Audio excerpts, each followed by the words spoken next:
다시 정상을 회복할 수 있습니다. 그러나 아무리 재생력이 좋은 간도 70% 이상 망가지면 문제가 생깁니다. 여러 간염 중에서도 간에 치명성을 입히는 주범은 B형 간염 바이러스입니다. 우리나라 성인의 6% 내지 8%는 B형 간염 바이러스를 보유하고 있습니다. 감염자의 80% 정도는 출생 시에 모체로부터 수직 감염되며 나머지는 대부분 아주 어렸을 때 감염된다고 알려져 있습니다. 어른이 돼서 감염되는 경우는 흔치 않습니다. 술잔을 돌리면 감염된다는 얘기는 술을 적게 마시라고 지어낸 이야기이지 실제로 술잔으로 감염된 예는 거의 없습니다. 결국 B형 간염 보균자는 자기도 모르게 어렸을 때부터 이미 간염 보균자로 결정된다는 이야기입니다. 그러나 어렸을 때에는 면역 체계가 미숙하기 때문에 바이러스와 면역세포가 서로 싸우지 않으며 따라서 아무런 증상도 없습니다. 눈과 얼굴이 노랗게 되는 등 간염의 증상이 나타나는 것은 30살을 전후해서인데 그제서야 간염 바이러스가 적인 줄 알아차리고 면역세포가 공격을 시작하기 때문입니다. 이때 바이러스만 파괴되는 것이 아니라 간세포까지 파괴되는데 이것이 바로 간염입니다. 최근엔 C형 간염 바이러스가 간경화나 간암의 중요한 원인이 되고 있습니다. 감염자로부터 수혈을 받거나 비위생적인 바늘로 귀를 뚫거나 문신을 하거나 마약 주사를 맞는 과정에서 주로 감염이 됩니다. 얼핏 생각하면 B형보다 C형 간염의 감염 확률이 낮아 크게 문제가 되지 않을 것 같지만 현실은 그렇지가 않습니다. 그 이유는 예방 백신이 없기 때문이죠. 실제로 B형 간염 바이러스 보유자는 예방 백신이 보급되면서 크게 줄었지만 백신이 없는 C형 간염 환자는 계속 증가하고 있는 추세입니다. 바이러스 보유자는 간에 항상 청진기를 들이대고 있어야 합니다.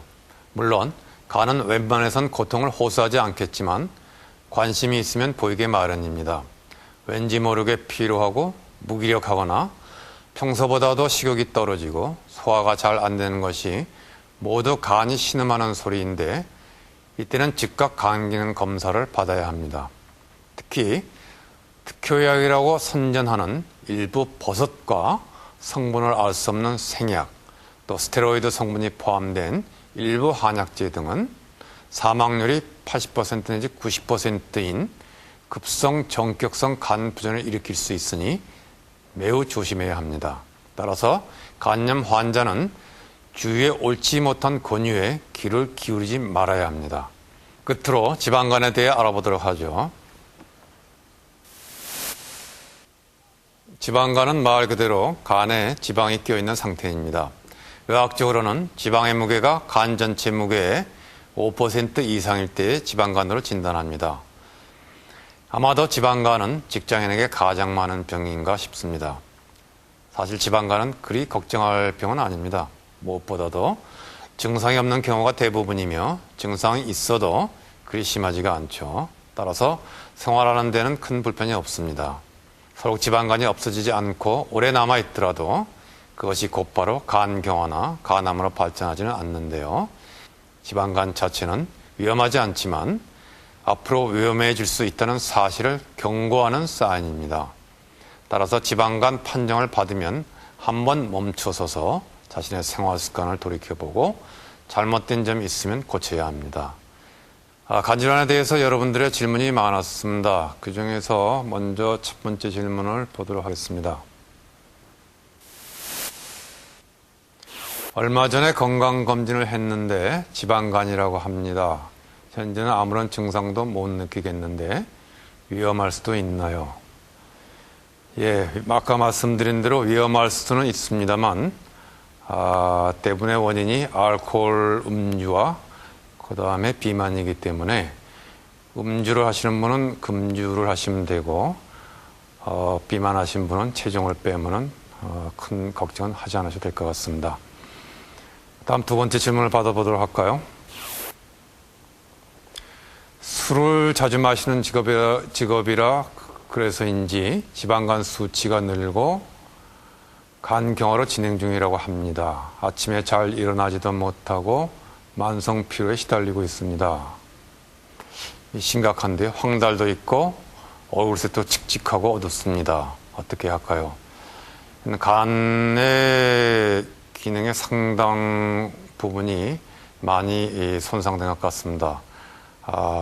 속히 병원에 가서 건강진단을 받아보시는 게 좋을 것 같습니다.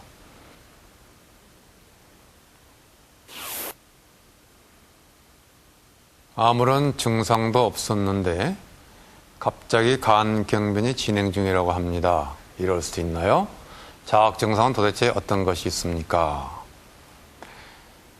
간은 간 기능의 70%가 손상될 때까지는 대부분이 자각 증세가 없습니다.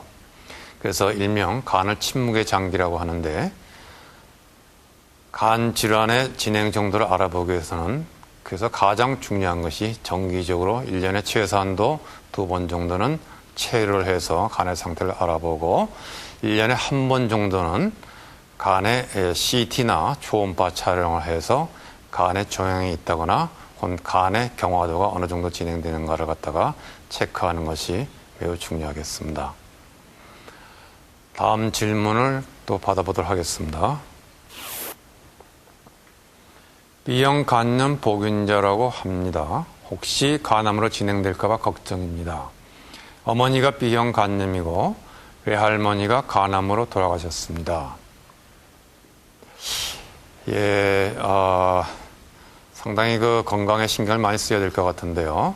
B형 간염 보균자는 B형 간염 보균자가 아닌 분보다도 간암이 생길 확률이 매우 높습니다.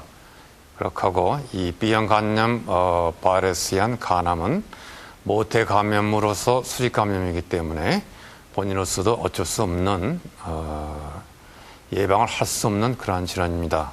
유일한 방법은 나이가 30세 이상부터는 병원에 1년에 최소한도 2번 정도 가셔서 간의 상태를 체크하시는 것이 간암을 조기에 진단하고 또한 치료할 수 있는 좋은 방법이 되겠습니다. 지금까지 간 질환에 대해서 알아보았습니다. 다음 주 시간에는 간암에 대해서 말씀을 드리도록 하겠습니다.